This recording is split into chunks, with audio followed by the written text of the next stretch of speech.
Thank you for staying with us right here on NCN, where we have just concluded or heard the senior minister in the Office of the President with responsibility for finance as he concluded his presentation for Budget 2022. This was launched under the theme Steadfast Against All Challenges, Resolute in Building Our One Guyana. In studio joining me at this time, we have three esteemed gentlemen who will be giving their take or their personal opinions on Budget 2022 and how it will shape the country and take Guyana into the direction we rightfully deserve. At my immediate right, I have Mr. Paul Chung, the chairman of the Private Sector Commission. Sitting in center is Mr. Richard Rambaran. He is the executive director at the Georgetown Chamber of Commerce and Industry. And to my far right is Mr. Carville Duncan. He's the president of the Federation of Independent Trade Unions of Guyana. Thank you all for taking time out to be here. Thank you. Thank you, Travis. Okay, so my first question, I'll start with you, Mr. Chung. President Ali gave a pre-address to the budget, and he spoke about how it is geared towards economic growth and expansion without bringing new tax burdens to citizens and companies. So I want to go around the room getting each of your opinions on just overall on Budget 2022 before we go in depth into certain sectors. I think it's a balanced budget, providing for all the different sectors, the vulnerable, the school children, the health care, and the private sector as well. I think it lays the foundation for, massive growth and development economy and expansion of the private sector, including job creation and better jobs and so on, a lot of training, development in human resources. So from the private sector standpoint, we're happy that the budget is presented this early so that these plans can be implemented timely and so that the country can benefit from these plans and as they're executed.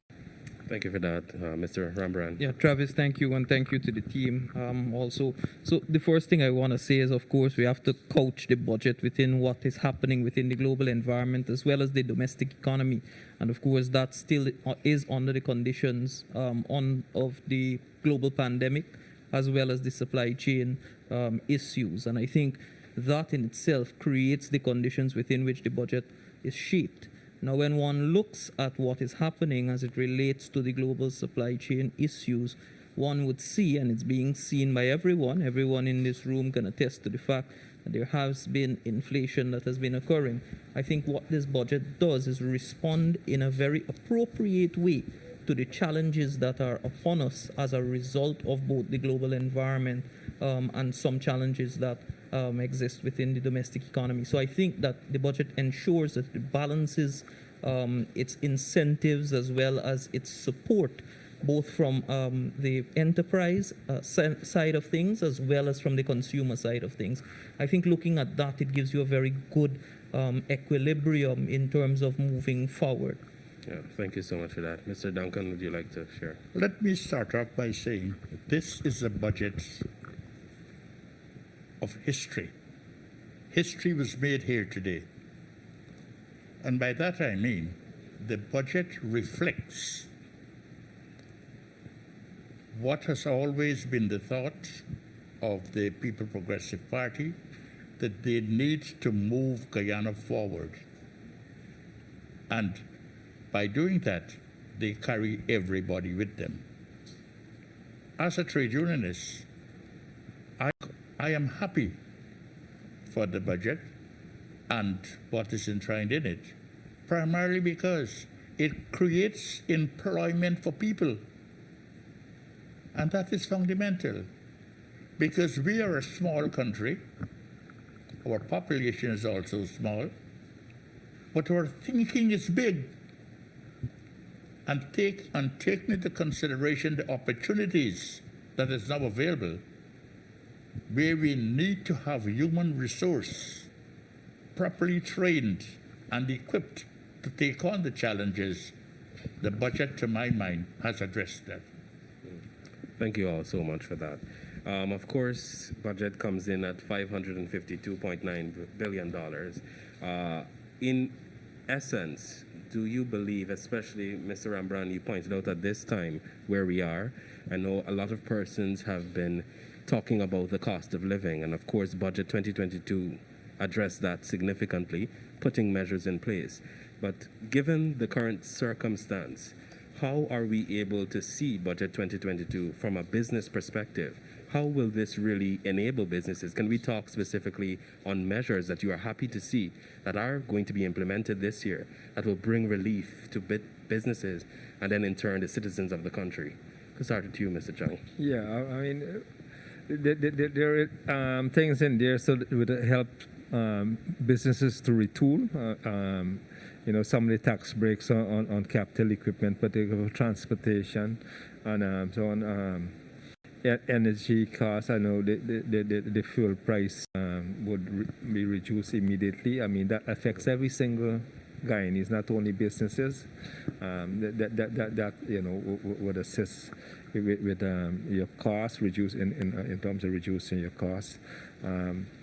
There are many other measures as you go through the budget. I mean, thing in training, we get more skilled people to work, and we get. I mean, right now in the business sector, I mean, construction and even production factories, and so they find it difficult to get the requisite skills required to execute wherever they need. I mean, there's a shortage of truck drivers, we see. I mean, so investing in training it would help create the environment where businesses can get the people they need to do the jobs that they're undertaking.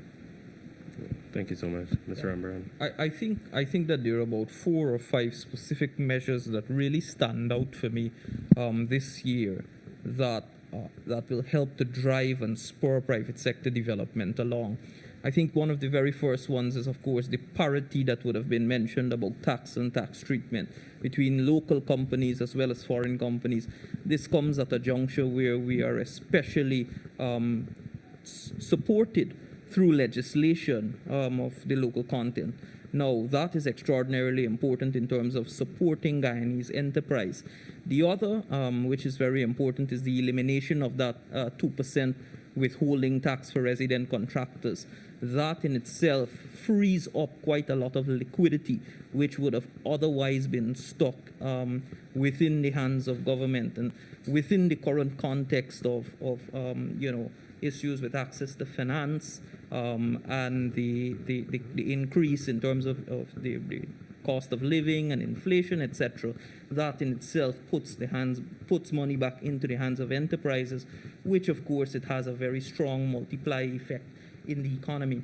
I think that the support for transport and heavy duty and fleets, etc., that in itself, if one remembers the local content schedule, where they refer to trucking and support for trucking, etc., it gives the Guyanese enterprises that are participating in that subsector a chance to ensure that now they can be competitive on the point of acquisition of equipment. So that in itself, you can see that there's a great complementarity in the measures, and they're actually supporting and buttressing each other. Of course, Travis, another very important one is the one that the Georgetown Chamber of Commerce and Industry would have lobbied for, which is the freight cost and the adjustment on that freight cost. I'm very happy to see that measure has been extended until the end of this year, and that in itself represents one that is able to offset or mitigate the global inflationary pressures. And then the fifth one, which the chairman of the Private Sector Commission would have mentioned, which also is of paramount importance, is the reduction in the excise tax on fuel down to 10%. Now, fuel, as you know, is an input to just about every single element of the productive process in a private sector enterprise. So what that does fundamentally is that it gives each enterprise, and even in transportation, etc., it reduces the cost of fuel, or at least it is able to alleviate some of the impact that fuel prices, which are increasing globally, will have. It helps to stabilize prices, and in some instances, it will be able to bring it down depending on what's happening in the international market. So I think that those 5 measures in particular I wanted to point out. Of course, the budget is very extensive, 550 billion, by far the largest ever presented. And the measures, we can see that they are well thought out, and there's a great degree of complementarity that exists among the measures to support private sector development as well as economic growth by logical extension. Mr. Duncan, do you care to add in that regard? Let me say this. This budget is not only a historical one, primarily because many things that the ordinary man was hoping would have been in the budget has found itself there. For example, the average man earns about $75,000 a month. No, that is tax-free. So his income indirectly, his take-home, I refer to it as his real wages, have increased. Yeah. Coupled with that, the subsidies that he will get if he have a child going to school, that has also increased. Education, the opportunity is there where his children can fully participate in educational programs at no cost to him, but will benefit Guyana. And then one can look at another area, pensions. People been complaining about the pension. Now the pension is gradually increasing. It's now at 28,000. I'm not saying 28,000 is the ultimate, but every budget since 2020, it's going up. So the working people, to my mind, would be totally satisfied with this budget because this is a budget for the people. And it's also a budget to move Guyana forward. Mr. Duncan, just to follow up to what you mentioned there, you mentioned earlier you're a trade unionist. So in that regard, judging from the welfare of the people, what can you say that this budget addresses? I know you mentioned those points, but from a more humanitarian standpoint, how does this really translate to achieving the one Guyana that President Ali speaks about? The budget gives you the impetus, and it also gives you the confidence. It gives you the motivation to say that there is a future for me in Guyana. And this budget set the rule on the road that you can follow easily to achieve that future. Thank you so much for that. I want to ask both of you specifically. I know that from day one of the pillars of the government was consultation and inclusivity. Can you tell me about the consultation process of Budget 2022 that both the GCCI and the PSC had with government and some of the measures that were actually implemented and read today? We had a meeting between all the private sector bodies, who were part of the private sector commission, which included the chamber, and we put forward a number of recommendations. Many of them we've seen in the budget, and we're happy for those, including the tax on the trucks. We asked for energy reduction in the energy costs, which we to some extent. Now, not everything that we ask, so we know they will get, because it's a balancing act. But we are happy for the infrastructure development. There is huge push towards developing infrastructure, the bridge across the Emerald River, the highway and so on. As we're a small country in terms of our population size, and when people have to sit in traffic for an hour and a half getting to work and getting back home, is a waste of scarce human resources. So we're happy that measures have been put in place to alleviate that stress of being stuck in traffic for such a long time, and I think that would increase productivity. It would also increase, the well-being of our people, because it's a stressful thing, I tell you, to be sitting in traffic for hours and not getting to where you go. So we're happy for that. Yeah, yes, sir. So, Travis, the process of crafting the budget is not one that is done on a one-off only between private sector and the government. The government of Guyana and the private sector, particularly the organized private sector through the business support organizations such as the Georgetown Chamber of Commerce and Industry, the Private Sector Commission, we are in consistent dialogue. So this is not as a result of a one-off engagement. It's as a result of a consistent dialogue, an iterative process where we dialogue and ensure that the outcomes that are beneficial for Guyana obtain. Now, naturally, the government operates within an environment of constraints, financial constraints, execution constraints, capacity constraints, etc. And they would select which they can execute reasonably and also within their development trajectory within the current year. So there are a multitude of suggestions that were made, naturally, once engaging with the entire private sector. But I want to say what Paul has mentioned is very important, because the infrastructure work which will happen in the country, naturally we know that infrastructure drives along private sector development and it drives overall economic growth for the country. Now, it might not be immediately apparent, but the public sector investment program was completely achieved to 100% last year, all $140 odd billion. The private sector investment program has actually doubled this year, about 108% it has increased by, the largest ever in the history of Guyana, up to about $20 billion. That in itself, and that by itself, presents such a tremendous opportunity for the local private sector, because of course we know what's happening in the construction industry, supported by the housing drive, and then further supported by measures such as expanding the low-income ceiling from 12 million to 15 million, so as to encourage home ownership and development. I say that, and I point out the construction sector and infrastructure work in particular, to underscore the fact that infrastructure and infrastructure development really drives economic growth, and it is one which is able to lift people out of poverty.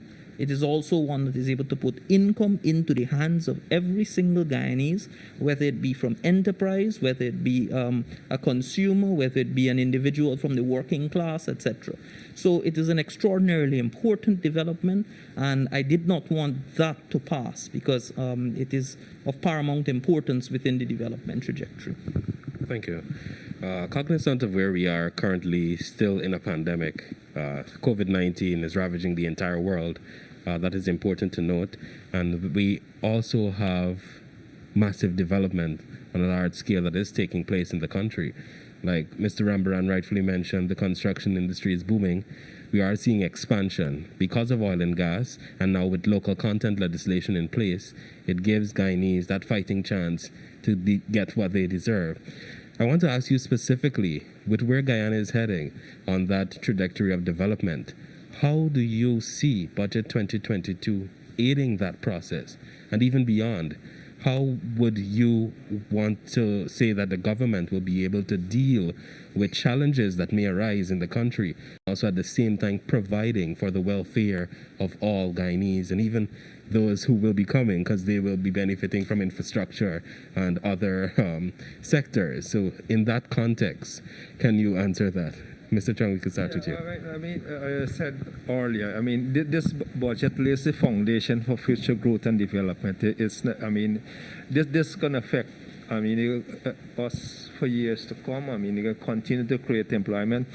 If, for instance, the investment in energy, I mean, that's a transformative project. I mean, it's going to reduce costs of energy. It would make manufacturing more feasible. When that happens, I mean, you know, you're more competitive. You can produce many things. We are a country that dwell or strive right now on primary products. And I mean, with cheaper energy, we can able to move up the chain away from primary product to more tertiary thing. You know, rather than exporting logs, we can be doing furniture and more value-added stuff. Rather than exporting bauxite, we should be exporting aluminum and aluminum products. You know, and cheaper energy give us that opportunity. You know, rather than having a lot of our fruits and vegetables going to waste, we can be converting them into some value, which we can export to our regional neighbors and further afield. So that in itself creates more opportunity with farmers because they're going to be getting more income. It creates more opportunity for people to work in those industry, and it creates more value. And it's all well and good for the future of Guyana. Sure. So, like I would have mentioned, Travis, I think we for us to do a deep dive into the budget, it will naturally be a program on its own. But to support what the chairman of the Private Sector Commission has said, I think one really has to look at the entire architecture as to what is happening and understand that it is not just the budget only, but it is the entire philosophical approach to governance by the government of the day. If one looks, for example, at the investment in human capital through the GOAL program, if one looks, for example, at what in particular this budget does in terms of the Because We Care cash grant, and it actually increasing the disposable income of a parent and the amount of money which they are receiving from about $19,000 per child with a combination of the two grants to roughly about $30,000. That in itself begins to really catalyze from an individual perspective human capital development. Now, I emphasize that because we know that in Guyana and within the context of Guyana, where we are, economic growth will be driven by the investment in people. Now, I am particularly satisfied to see that happening. I am particularly satisfied that we have allocated so much money to education, once again one of the largest social sectors that has received funding, and I look forward to ensuring I look forward to seeing the fruits of that being born at the end of this fiscal year, because when you have such a large budget, the execution of it, really the magnitude and of what will be happening and the economic transformation that will obtain is something that every Guyanese will feel the impact. So I want to offer those words on that one. Thank you. Mr. Duncan. The economic transformation will depend heavily on one's earnings and jobs. And this budget has outlined what can happen, especially in the oil and gas sector. Because what it does, it set out quite clearly that training is a necessity. And there will be training persons to just get jobs in the gas and oil sector. So what we're in fact doing is educating Guyanese to develop Guyana and not depending on persons outside of Guyana to do it. And I think that is why this budget, to my mind, is a people's budget. It's a development budget, taking into consideration what is happening in the world with the COVID-19. And notwithstanding that, Guyana would be moving forward because we have gone beyond COVID-19 and we are saying this is our plan for the future. And our plan for the future is to ensure that our population is uplifted, they are educated, and their earnings have increased, and so they can better perform because they are motivated. And once they're motivated, then the country would move forward. Mr. Duncan, you mentioned there the oil and gas sector, but one of the approaches of government is to create a diversified landscape multi-sectoral approach, not only investing in oil and gas, but agriculture, education. Yes, this is a reference. Yes, but I wanted your take specifically on why is this important to invest in the other sectors and not only focus on what is giving us most of revenue. The budget itself is answering that question. It is saying, look, we are talking about all-round development. What are we going to do in the interior? Instead of having 2,000 persons, you're going to have 2,005. Training persons. They are trained, and then they are training persons to take on responsibilities. What we were having in education, we are relocating more people to take care of our business. What we're doing at the University of Guyana, we are training more people. So in reality, education would be the key to success. And that's the point I'm making. Thank you so much. Of course, we're coming down to program time, so I just want to quickly go across the room. If you have any final comments or reference points on what really stands out to you from this budget, Mr. Chair. I tell people this all the time. I mean, we live in an exciting time. And, this is an exciting time to be in business. It's an exciting time to be living in Guyana. We all got to be on board and think positive and look at ways in which we can participate in the growth and development of Guyana and get on board. I think people, the young people, need to grasp the opportunities available to them now at this time. I mean, this is unprecedented. Many of us who've been in Guyana for a long time, like Carville, I mean, no, these what is available now to the young people was never available to Guyanese before, and so, but they require to make an effort and grasp it and take the opportunity and utilize it to the maximum for their benefit, so that they can have a fulfilling life in Guyana. I mean, the future is bright for this country, and we call on everybody to get on board and see the bright future that Guyana has and participate. Thank you. Thank you. Travis, what I find particularly impressive about this budget is that this budget offers an investment into the future of Guyana, whether it is through infrastructure investment, whether it is through investment in the people of Guyana, whether it is through investment in all of the state institutions, etc. It is a budget which really acts as a watershed moment in the history of Guyana. It's one where we will turn the corner, and I'm happy to see that the first drawdown that is made on the Natural Resources Fund is one that is invested in that manner, one that is invested in future generations.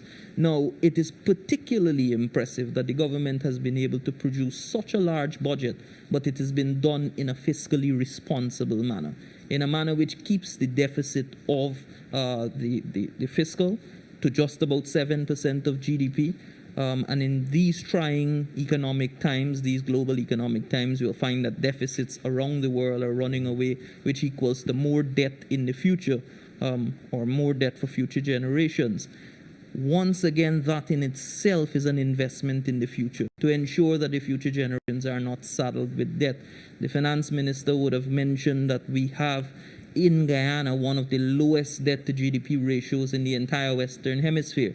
Now, that is not something that can easily be understated, because we know where we have come from in the past in this country, being one of the heavily indebted poor countries, one of the HIPIC countries, etc., and what that has done to our development. So like I would have mentioned, it is impressive that we have presented such a large budget with something in it for everyone being done in a fiscally responsible manner. Thank you. Mr. Duncan, your closing comments? I would say that the budget sets the road. It gives you the prescription as what we can achieve. And it leaves now to the Guyanese people, especially the young people, to utilize this opportunity for the betterment, not only for themselves, but the betterment of the country in which they live. Because these opportunities weren't given before. This is something new. And that is why I constantly say that this is a budget for the people. It's a people's budget. because the budget concentrates mostly on the development of the country and development of the human resource in the country. So let us take advantage of that and utilize the facilities that are available so we can make Guyana a better place. Thank you, Mr. Duncan. Thank you all for taking time out to be here, sharing your views on Budget 2022 and where it will take Guyana. And of course, thank you to your listeners and viewers of this program. Of course, Budget 2022 is a pro-people approach to addressing the hardship that Guyanese people are currently facing. So most of the measures are seeking to have great benefit to all people of Guyana. And of course, stay tuned right here on NCN, wherever you are viewing this program, as we bring to you more information and updates on Budget 2022. I am Travis Bruce. Thanks for joining us.